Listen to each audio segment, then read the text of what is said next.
Lâché en plein vol, enfin, le nuage vole. Concoction de mots. Seuls les horizons proches encerclent la chambre. Ventre maternel transparent. Pour le nouveau souffle peut-être, je pourrais dire ascenseur, manège, toboggan, mais qui comprendrait? Il se glisse dans la mémoire de ce lieu. Il sointe, humide, lent et enroulé, le ventre chaud. La parole plane dans sa fermeture. Les murs pâles, fraîchement enduits, se fracassent dans la rigueur des hémisphères.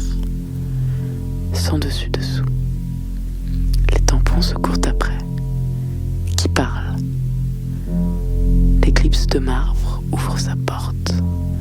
Les ailes se plient, flottantes. Je lorgne l'infini.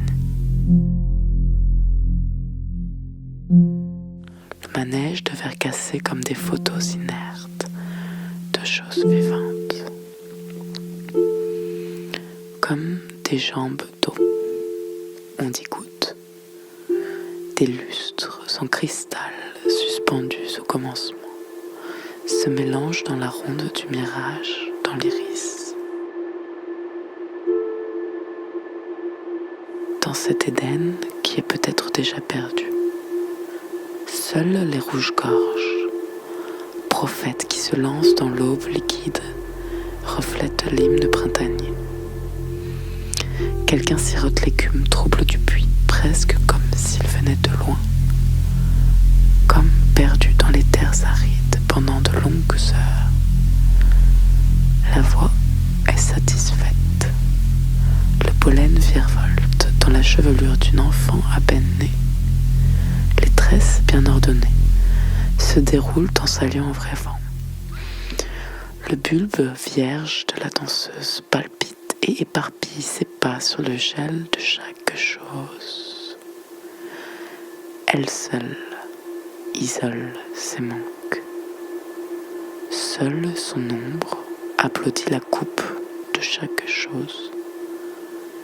Si moi j'étais sur cette branche où la feuille claque au sommet, d'en haut,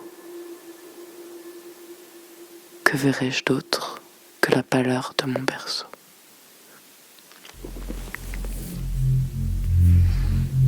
La mariée sort de l'eau, lumineuse, limpide comme méduse, couverte de bulles ou de plumes, qui peut le dire, fondatrice du plus viscéral abysse.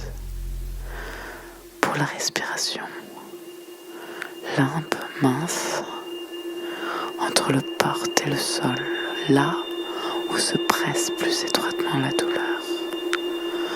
Pour cette tige d'air hurle la source du traumatisme, sautant encore dans l'obscurité, s'éteint dans le sommeil de l'enfant. Personne ne m'a demandé la permission. Une déchirure, puis une caresse et une longue suspension secourent mon esprit. Je ne sais pas ce que c'est, mais je sais que c'est là.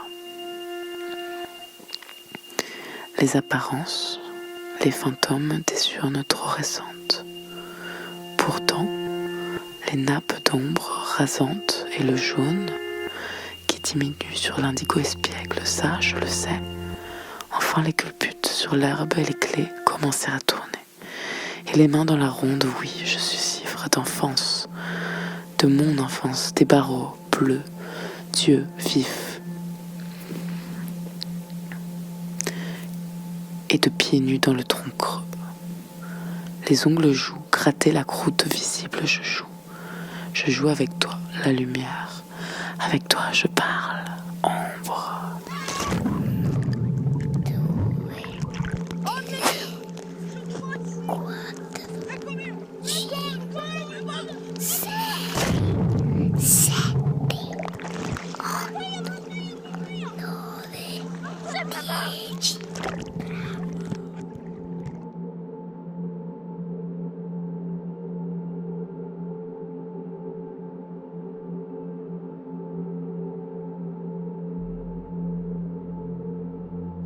Si j'ouvre les yeux, la chambre, la couverture fleurie, le coffret en bois, les encoches et le vase, l'eau, habituée de mon espace, les poissons scandaient leur temps.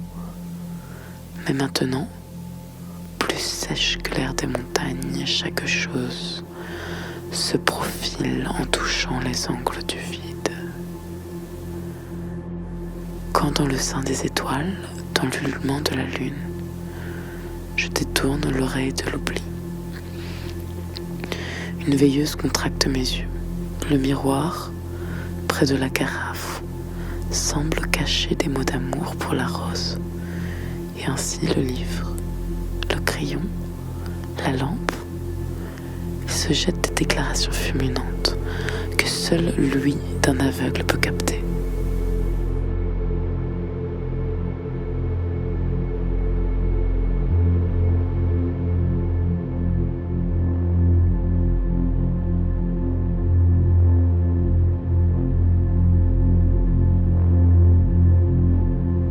Je suis né aveugle.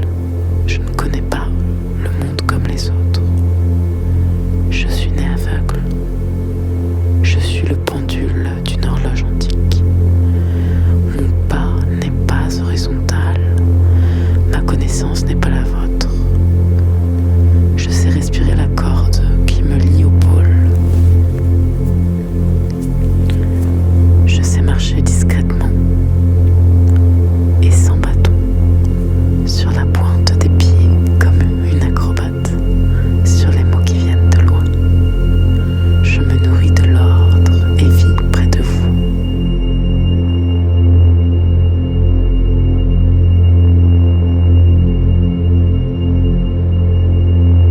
La beauté est proche.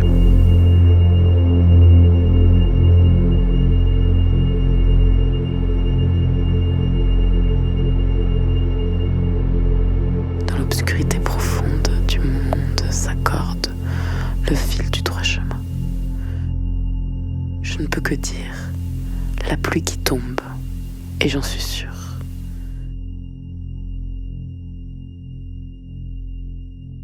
Merveille